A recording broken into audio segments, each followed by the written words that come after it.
Acts chapter, it says, God is a God of all. యేసుక్రీస్తు అందరికీ ప్రభు.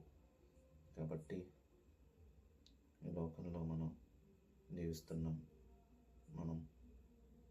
మనకి ప్రభువుగా ఉన్న దేవుణ్ణి ఎప్పుడు స్తుతించబద్దులై ఉన్నాం.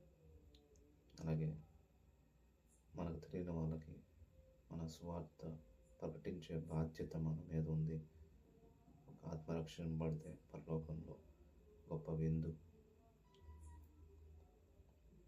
దేవాదేవుని సిలువేసినప్పుడు ఆయన యొక్క త్యాగము ఆ యొక్క దొంగని ప్రభావితం చేసింది. అలాగే సిలువలో వేలాడుతున్న ఆ యొక్క దొంగని ప్రభావితం చేసింది. మన కూడా మన యొక్క అనుదిన జీవితంలో ఎప్పుడు కూడా ఆయన యొక్క త్యాగాన్ని మర్చిపోకూడదు. మన కోసం ధారధారలుగా రక్తం కార్చారు.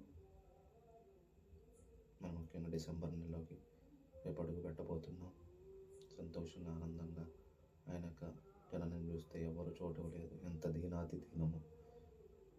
పశుశాలలో పుట్టారు, పుట్టి గుడ్డలతో చుట్టబడ్డాడు.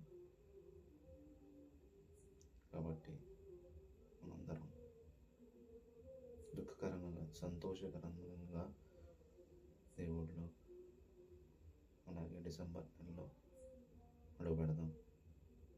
దేవుడి కొద్ది మాటలు దీవించును గాక.